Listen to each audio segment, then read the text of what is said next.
ನಮಸ್ಕಾರ. ನನ್ನ ಹೆಸರು ಹೊಸಕೋಟೆ, ಬೆಂಗಳೂರು ತಾಲೂಕು, ಕೋಲಾರ ಹತ್ರ ಬರುತ್ತೆ. ನಮ್ಮ ತಾಯಿಗೆ ಬಂದು 3 ವರ್ಷ ಹಿಂದ್ಗಡೆ ಬಂದು ಲಂಗ್ಸ್ ಕ್ಯಾನ್ಸರ್ ಆಗಿದೆ. ಒಂದು ಕಡೆ ಬಂದು ಆಪರೇಷನ್ ಮಾಡಿದ್ದಾರೆ. ಅವ್ರಿಗೆ ವಿಪರೀತ ಡೈಲಿ ಬಂದು ಒಂದು ಕೈ, ಒಂದು ಕಡೆ ಕಾಲು ಮತ್ತೆ ಈ ಕತ್ತೆಲ್ಲ ಬಂದು ವಿಪರೀತ ನೋವು ಬರ್ತಾನೆ ಇರುತ್ತೆ. ಪ್ರತಿ ಸರಿ ದಿನ ಬರ್ತಾನೆ ಇರುತ್ತೆ.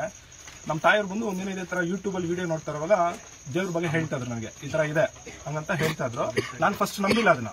ಫಸ್ಟ್ ಏನಂದ್ರೆ ನಾನು ಪ್ರಾಕ್ಟಿಕಲ್ ಥಿಂಕ್ ಮಾಡ್ತೀನಲ್ಲ, ಆಸ್ ಎ ಯೂತ್ ಅಲ್ಲ, ಪ್ರೆಸೆಂಟ್ ಜನರೇಷನ್, ನಾನು ಪ್ರಾಕ್ಟಿಕಲ್ ಥಿಂಕ್ ಮಾಡೋದು ನಾನು ನಂಬಿಲ್ಲ. ಯಾಕಂದ್ರೆ ನಾನು ಸುಮಾರು ದೇವರುಗಳೆಲ್ಲ ನೋಡ್ಬಿಟ್ಟಿದ್ದೀನಿ, ನಾನು ನಂಬಿಲ್ಲ. ಅದರಿಂದ ನಮ್ಮ ತಾಯಿಯವರು ಒಂದು ಕಾಣಿಕೆ ಹಾಕೊಂಡ್ರು ಆ ದೇವ್ರಿಗೆ. ನನಗೆ ಈ ಕೈ, ಕಾಲು, ಈ ಮತ್ತೆ ಈ ಕತ್ತು ನೋವು ಅನ್ನೋದು ಏನಾದ್ರು ಸ್ವಲ್ಪ ಏನಾದ್ರು ಕಡಿಮೆ ಆಯ್ತಂದ್ರೆ ನಾನು ನಿಮ್ಮ ಗುಡಿಗೆ ಬರ್ತೀನಿ, ನಿಮ್ಮ ದೇವಸ್ಥಾನಕ್ಕೆ, ದುರ್ಗಾ ಸ್ಥಳಕ್ಕೆ ಬರ್ತೀನಿ ಅಂತ ಬೇಡ್ಕೊಂಡು ಕಾಣಿಕೆ ಕಟ್ಟಿದ್ರು. ಕಾಣಿಕೆ ಕಟ್ಟ ಆದ್ಮೇಲೆ ಅವ್ರಿಗೆ ಈ ನಡುವೆ ಬಂದ್ಬಿಟ್ಟು ಸುಮಾರು 1.5 ತಿಂಗಳಿಂದ ಕೈ ಕಾಲು ನೋವು ಯಾವುದೇ ರೀತಿ ನೋವಿಲ್ಲ, ಬರೀ ಕತ್ತು ನೋವು ಮಾತ್ರ ಇದೆ. ಬಟ್ ಆ ಕತ್ತು ನೋವು ಅನ್ನೋದು ಡೈಲಿ ಬರ್ತಾ ಇತ್ತು ಫಸ್ಟ್ ಎಲ್ಲ. ಇವಾಗ ಅಪರೂಪ ಯಾವಾಗ ಒಂದ್ಸರಿ ಬರ್ತಾ ಇದೆ.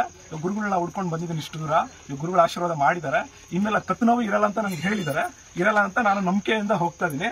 ಮತ್ತೆ ಇದೇ ತರ ಏನಾದ್ರೂ ಯಾರಿಗಾದ್ರೂ ಏನಾದ್ರು ತೊಂದರೆ ಆಯ್ತಂದ್ರೆ ದಯವಿಟ್ಟು ಗುರುಗಳ ಹತ್ರ ಬಂದು ನೀವು ನಮಸ್ಕಾರ, ಅವ್ರ ಆಶೀರ್ವಾದ ತಗೊಂಡು, ತಾಯಿಯವರ ಆಶೀರ್ವಾದ ತಗೊಂಡು ಹೋಗಿ ಅಷ್ಟೇ.